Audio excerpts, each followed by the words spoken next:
Hello, I'm Justin Trottier, the Executive Director of the Canadian Association for Equality. Today on Take Two, we explore victimhood. Most people reject a focus on men as victims, and that includes most men.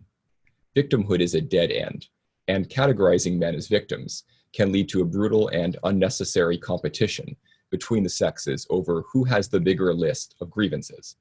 Even so, given the continuing focus exclusively on women as victims, then some response from men is called for. Sexual polarization is not healthy, and yet we can't move beyond it without setting the full record straight. Today's conventional wisdom is that only women are victims, or even can be victims. But the facts say otherwise. Men are victims of other men, but also of women, and women are the victims of men, but also of other women. Men can and are raped. Boys can be and are molested.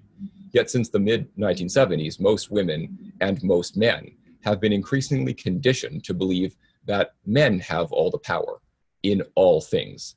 This belief indicates that women cannot possibly harm men, not psychologically, economically, politically, let alone physically. It follows that women may say or do anything to men without feeling either concern or guilt. After all, they know that few, if any, will hold women to account. I want to focus on 5 often overlooked ways in which men are in fact victims. These are exploitation, indifference, double standards, linguistic inflation, and identity harassment. We hear much about how society exploits women, forcing them and them alone to balance family and career, objectifying them, abandoning them to sex trafficking. But society exploits men too. For instance, it has throughout history conscripted them for military service. In some societies, families sell their sons as boy dancers. In others, rebel militias or criminal gangs abduct boy soldiers.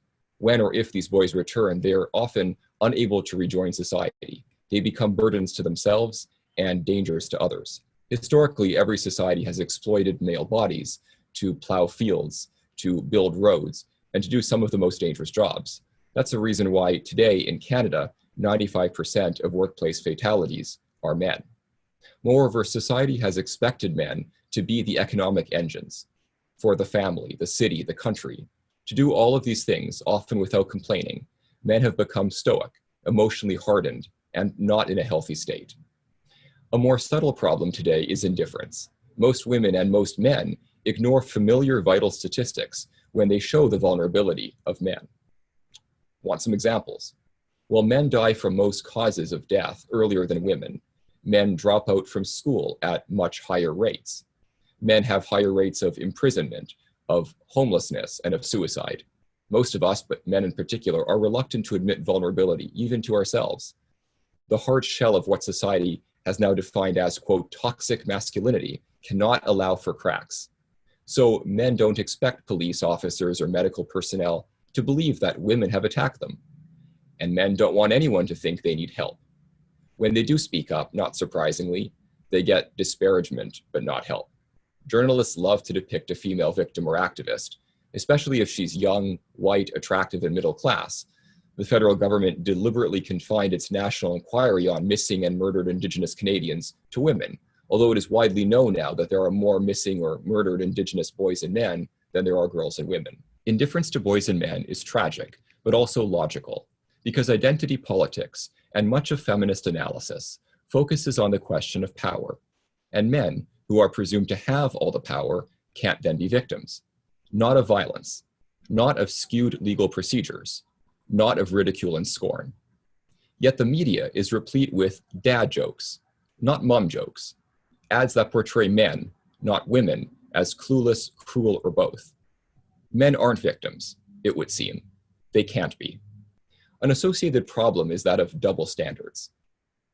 When a woman suffers violence at the hands of a male, for instance, it's because men collectively are violent. When a man is a victim of violence, though, it's also apparently because men are violent. Never mind that this is blaming the victim. Never mind that revenge is not the same as justice. Men are assumed to have it coming, period.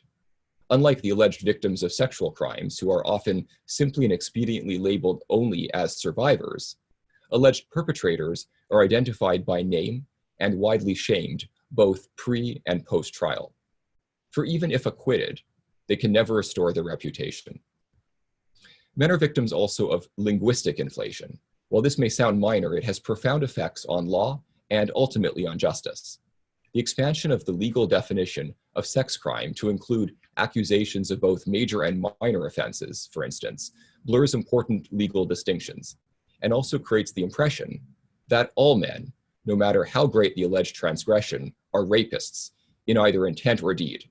Their clumsy advances or poorly placed jokes can at times make women feel uncomfortable.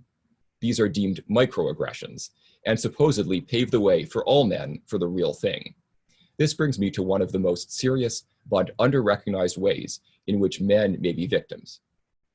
Boys and men are targets of identity harassment, the relentless disparagement of their identity as a group.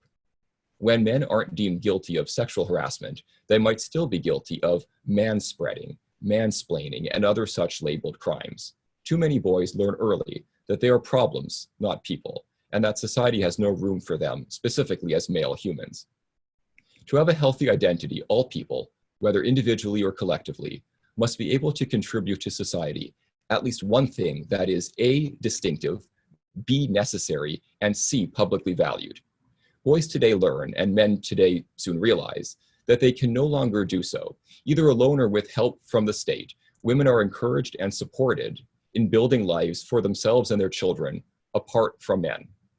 Now, fatherhood remains one possible contribution of men, just as motherhood is of women, but our society systematically trivializes fathers as merely assistant mothers or bank machines at best, and demonizes them as potential perpetrators at worst. All these forms of victimization are disastrous for our children, for women in society, and for men.